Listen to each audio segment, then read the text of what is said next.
ಯಾವುದೇ ಒಂದು ಸಿನಿಮಾ ಕಣ್ಣಿಗೆ ನಾಟಬೇಕು, ಕಿವಿಗೆ ಇಂಪಾಗಿ ಕೇಳಿಸ್ಬೇಕು, ಮತ್ತೆ ಹೃದಯಕ್ಕೂ ಕೂಡ ಹಿತ ಅನಿಸ್ಬೇಕು.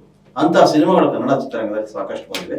ಅಂತಹ ಸಾಲಿಗೆ ಈಗ ರಿಲೀಸ್ ಆಗಿರ್ತಕ್ಕಂಥ ಗ್ರಾಮಾಯಣ ಸಿನಿಮಾನು ಕೂಡ ಸೇರುತ್ತೆ ಅನ್ನೋದ್ರಲ್ಲಿ ಎರಡು ಮಾತಿಲ್ಲ. ಹಾಗಾದ್ರೆ ಈ ವಾರ ನಾನು ನೋಡಿದ ಸಿನಿಮಾ ಗ್ರಾಮಾಯಣ ಹೇಗಿದೆ ಅಂತ ಹೇಳೋದಾದ್ರೆ, ಇದೊಂದು ಅಪ್ಪಟ ಹಳ್ಳಿ ಸೊಗಡಿನ ಕತೆ, ಅದರಲ್ಲೂ ಈ ನೆಲದ ಕತೆ. ನೀವು ಸೀತೆಯ ರಾಮಾಯಣವನ್ನ ನೋಡಿರ್ತೀರಿ, ಆದ್ರೆ ಸೀನನ ಗ್ರಾಮಾಯಣವನ್ನ ಒಂದು ಬಾರಿ ನೋಡ್ಲೇಬೇಕು. ಯಾಕೆ ನಾನು ಇದನ್ನ ನೋಡ್ಲೇಬೇಕು ಅಂತ ಹೇಳ್ತೀನಿ ಅಂತಂದ್ರೆ, ಮೊದಲಿಗೆ ಹೇಳ್ದಂಗೆ ಇದೊಂದು ಹಳ್ಳಿ ಗಾಡಿನ ಕತೆ, ಅದರಲ್ಲೂ ಊರು ಕೇರಿಯ ಕತೆ. ನಿಮ್ಮ ನಡುವೆ ಇರುವಂತಹ ಪಾತ್ರಗಳು, ನಿಮ್ಮ ಅಕ್ಕಪಕ್ಕದಲ್ಲಿ ನಡೆಯುವಂತಹ ಒಂದಷ್ಟು ಸನ್ನಿವೇಶಗಳು ಹೇಗಿರ್ತವೋ ಅದೇ ರೀತಿಯ ಪಾತ್ರಗಳು ಮತ್ತೆ ಕಥೆಗಳನ್ನ ಹೆಣೆದು ನಿರ್ದೇಶಕ ದೇವನೂರು ಚಂದ್ರ ಅವರು ಈ ಸಿನಿಮಾನ ಕಟ್ಟಿಕೊಡುವಂತಹ ಪ್ರಯತ್ನ ಮಾಡಿದ್ದಾರೆ. ಇನ್ನ ಈ ಸಿನಿಮಾ ತುಂಬಾ ಸರಳವಾದಂತಹ ಕತೆ ಆಗಿದ್ರು ಕೂಡ ವಿಭಿನ್ನವಾಗಿ ಕಾಣ್ತಾ ಹೋಗ್ತದೆ. ಯಾಕೆ ವಿಭಿನ್ನ ಅಂದ್ರೆ, ಕತೆ ಮೊದಲನೇದಾಗಿ ಆಯ್ಕೆ ಮಾಡಿರೋ ಕತೆ ಇದೆಯಲ್ಲ, ಅದು ಸಾಕಷ್ಟು ಹೈಲೈಟ್ ಅನ್ಸುತ್ತೆ. ಉಳಿದಂತೆ ಸಿನಿಮಾಗೆ ಬೇಕಾದಂತಹ ಎಲ್ಲ ಪಾತ್ರಗಳು ಮತ್ತೆ ಆ ಪಾತ್ರಕ್ಕೆ ಬೇಕಾದಂತಹ ಒಂದಷ್ಟು ಲೊಕೇಶನ್ಗಳು, ಆ ಲೊಕೇಶನ್ಗಳು, ಪಾತ್ರಗಳು, ಕತೆ ಎಲ್ಲಕ್ಕಿಂತ ಹೆಚ್ಚಾಗಿ ಆ ಸಿನಿಮಾದಲ್ಲಿ ಪ್ರತಿ ಪಾತ್ರದ ಮೂಲಕ ಬರ್ತಾ ಇರ್ತಕ್ಕಂಥ ಆ ಹಳ್ಳಿಗಾಡಿನ ಭಾಷೆ. ಹಾಗಾಗಿ ಈ ಸಿನಿಮಾ ನೋಡುವವರಿಗೆ ಒಂದಿಷ್ಟು ರುಚಿಸ್ತಾ ಹೋಗುತ್ತೆ. ಮೊದಲರ್ಧ ಲವ್ಲಿಯಾಗಿ ಕಾಣುವಂತಹ ಈ ಸಿನಿಮಾ ಎಲ್ಲೋ ಒಂದ್ ಕಡೆಗೆ ದ್ವಿತೀಯಾರ್ಧ ತುಂಬಾ ಗಂಭೀರತೆಯನ್ನ ಪಡ್ಕೊಳ್ಳುತ್ತೆ. ಆದ್ರೆ ಗಂಭೀರತೆಯಲ್ಲೂ ಕೂಡ ಒಂದಷ್ಟು ಮಚ್ಚು, ಲಾಂಗು, ಬ್ಲಡ್ ಎಲ್ಲವೂ ಇದೆ. ಹಳ್ಳಿ ಕತೆ ಅಂದ್ಮೇಲೆ ಕಾಮನ್ ಆಗಿ ಒಂದಷ್ಟು ಪ್ರೀತಿ, ಒಂದಷ್ಟು ಹಾಸ್ಯ, ಒಂದಷ್ಟು ಎಮೋಷನಲ್ ಬೇಕೇ ಬೇಕು. ಅವೆಲ್ಲದರ ಸಮ್ಮಿಳಿತ ಈ ಸಿನಿಮಾದಲ್ಲಿ ಇದೆ. ಮೊದಲರ್ಧ ನೋಡುವವರಿಗೆ ಒಂದಷ್ಟು ಪ್ರೀತಿ, ಒಂದಷ್ಟು ತುಂಟಾಟ, ಒಂದಷ್ಟು ಗೆಳೆತನ, ಒಂದಷ್ಟು ತಾಯಿ ಸೆಂಟಿಮೆಂಟು, ಹಳ್ಳಿಯ ವಾತಾವರಣವನ್ನ ಸೃಷ್ಟಿ ಮಾಡಿದಂತ ಗ್ರಾಮಾಯಣ ಕತೆ ದ್ವಿತೀಯಾರ್ಧ ಬೇರೆ ಲೋಕಕ್ಕೆ ಕರ್ಕೊಂಡು ಹೋಗುತ್ತೆ.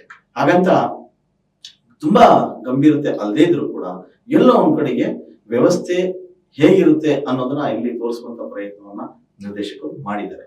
ಮೊಟ್ಟ ಮೊದಲನೇದಾಗಿ ಹಳ್ಳಿ ಕತೆ ಆಗಿರೋದ್ರಿಂದ ಆ ಹಳ್ಳಿಯ ನೇಟಿವಿಟಿನ ಹೇಗೆ ತೋರಿಸ್ಬೇಕು, ಹಳ್ಳಿಯ ಪಾತ್ರಗಳನ್ನ ಹೇಗೆ ಹಿಡಿದಿಡಬೇಕು ಅನ್ನೋ ಚಾಕಚಕ್ಯತೆ ನಿರ್ದೇಶಕರಿಗಿದೆ. ಆ ಕಾರಣಕ್ಕೆ ಈ ಸಿನಿಮಾ ಮೊದಲರ್ಧ ಇಂದ ಹಿಡಿದು ದ್ವಿತೀಯಾರ್ಧದವರೆಗೂ ಒಂದಿಷ್ಟು ಅಂಶಗಳು ಸಿನಿಮಾದ ಉದ್ದಕ್ಕೂ ಕಾಡ್ತಾ ಹೋಗ್ತವೆ. ಆ ಅಂಶಗಳು ಏನು ಅನ್ನೋದನ್ನ ನೀವು ಸಿನಿಮಾದಲ್ಲಿ ನೋಡಬೇಕು. ಮೊದಲನೇದಾಗಿ ಕತೆ ಬಗ್ಗೆ ಹೇಳೋದಾದ್ರೆ, ಕತೆ ತುಂಬಾ ಸರಳ.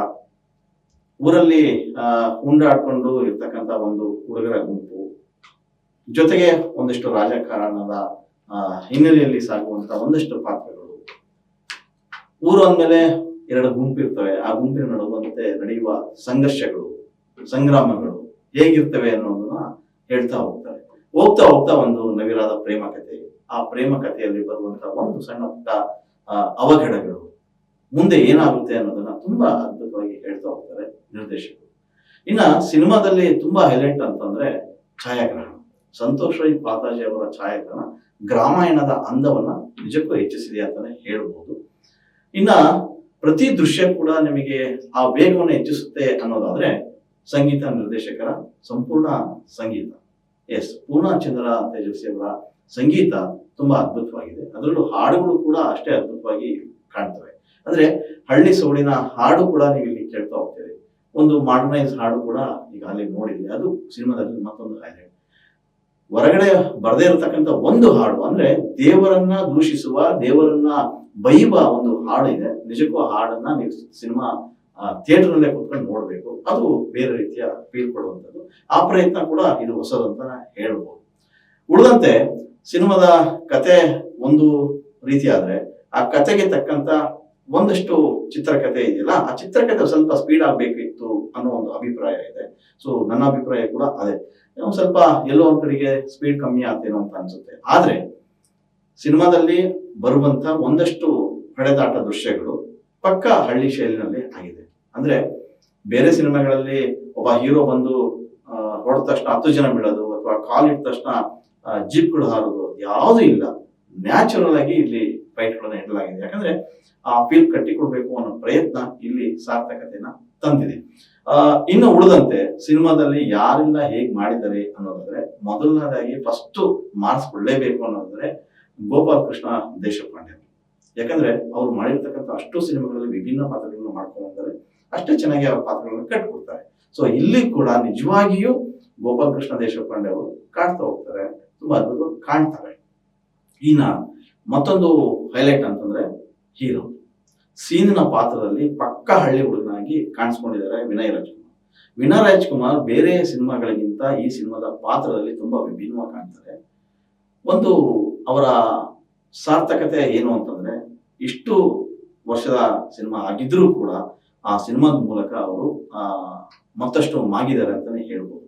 ಆ ಪಾತ್ರಕ್ಕೆ ಸಾಕಷ್ಟು ತಯಾರಿ ತಗೊಂಡಿದ್ದಾರೆ ಅಂತ ಒಂದಷ್ಟು ಸ್ಕ್ರೀನ್ ನಲ್ಲೇ ಕಾಣ್ತಾ ಹೋಗುತ್ತೆ. ಅವರ ಬಾಡಿ ಲ್ಯಾಂಗ್ವೇಜ್ ಆಗಿರ್ಬೋದು, ಡೆಲಿವರಿ ಸ್ಟೈಲ್ ಆಗಿರ್ಬೋದು, ಉಳಿದಂತೆ ಅವರ ಫೈಟ್ ಮಾಡೋ ಸೀನ್ ಆಗಿರ್ಬೋದು, ಎಮೋಷನಲ್ ಸೀನ್ ಆಗಿರ್ಬೋದು, ಎಲ್ಲವೂ ಕೂಡ ಅದ್ಭುತವಾಗಿ ಚೆನ್ನಾಗಿ ಕಟ್ಕೊಡುವಂತ ಪ್ರಯತ್ನವನ್ನ ವಿನಯ್ ರಾಜ್ಕುಮಾರ್ ಮಾಡಿದ್ದಾರೆ. ಹಾಗೆ ನೋಡೋದಾದ್ರೆ ಸಿನಿಮಾ ಏನಾಗುತ್ತೋ ಅದು ಸೆಕೆಂಡರಿ, ಆದ್ರೆ ವಿನಯ್ ರಾಜ್ಕುಮಾರ್ ಇಲ್ಲಿ ಹೊರಗೆ ಬಂದು ಕೂಡ ಕಾಡ್ತಾರೆ ಅಂತದೊಂದು ಪಾತ್ರವನ್ನ ಅವರಲ್ಲಿ ನಿಭಾಯಿಸಿದ್ದಾರೆ. ಅವರನ್ನ ಹಿಡ್ಕೊಂಡು ಆ ರೀತಿಯ ಪಾತ್ರನ ತೆಗೆಸುವಂತ ಕೆಲಸವನ್ನ ದೇವನೂರು ಚಂದ್ರು ಮಾಡಿದ್ದಾರೆ. ಅದು ಅವರ ಪ್ರಯತ್ನ ಸಾರ್ಥಕ ಅಂತಾನೆ ಹೇಳ್ಬೋದು. ಉಳಿದಂತೆ ಸಿನಿಮಾದಲ್ಲಿ ಮತ್ತೊಂದು ಹೈಲೈಟ್ ಅಂತಂದ್ರೆ ಅಪರ್ಣ ಅವರು. ನೀವು ಈಗಾಗಲೇ ಅಪರ್ಣ ಅವರ ಕನ್ನಡದ ಮಾತುಗಳನ್ನ ಕೇಳಿದಿರಿ, ನಟನೆಯನ್ನು ಕೂಡ ನೋಡಿದಿರಿ. ಮತ್ತೆ ಈ ಸಿನಿಮಾ ನೋಡಿದಾಗ ಹೊರ ಬಂದ್ರು ಕೂಡ ಮತ್ತೆ ಕಾಡುವಂತ ಪಾತ್ರ ಅಂದ್ರೆ ಅಪರ್ಣ ಅವರು ವಿನಯ್ ರಾಜ್ಕುಮಾರ್ ಅವರ ತಾಯಿಯಾಗಿ ಅದ್ಭುತವಾಗಿ ನಟಿಸಿದ್ದಾರೆ.